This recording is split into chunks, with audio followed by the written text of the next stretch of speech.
On December 12th, 1794, a Dominican friar stood in Mexico City's great cathedral and said something that would get him arrested, exiled, and hunted across 3 continents. His name was Servando Teresa de Mier, and what he said that day would reshape how an entire nation understood its own soul. Mier was 30 years old, brilliant, and already famous for his sermons. Mexico City in the 1790s was a colonial world: Spanish viceroy, Spanish law, Spanish church hierarchy. The streets were packed with indigenous people, mestizos, criollos like Mier himself, and everyone worshipped the Virgin of Guadalupe. On her feast day, the cathedral filled with thousands. The viceroy himself sat in the front rows. That's when Mier took the pulpit. He didn't attack the Virgin. Instead, he claimed she'd appeared to the Apostle Thomas in Mexico long before Columbus ever sailed. He said the indigenous people had been Christian for centuries before the Spanish conquest. He said Mexico didn't need Spain to teach it faith.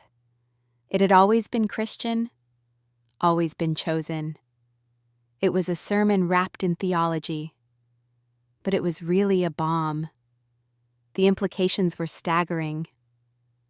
If Mexico had its own apostolic history, its own direct connection to Christ, then Spanish authority wasn't divinely mandated.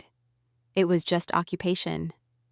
The criollos, Mexican-born Spaniards, didn't need Spanish permission to rule themselves. Within days, the Inquisition arrested him. The Spanish crown considered his sermon heretical revisionism, a threat to colonial order. They imprisoned him in a convent, then exiled him to Spain. But Mier wouldn't stay silent. He wrote, he preached in secret, he moved to France, then England, spreading the same dangerous idea. Mexico was not Spain's to own. When independence finally came, Mier returned.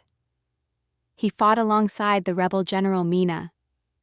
He sat in Congress as a deputy. And when Agustín de Iturbide tried to crown himself emperor, Mier opposed him fiercely. He wanted a republic. The mystery that haunts his story is this: how much did that single sermon, in a cathedral, actually change the course of a nation? Did his words plant the seed that grew into independence? Or was revolution already inevitable, and Mier just gave it the language it needed? What do you think? Can one person's voice in one moment reshape history?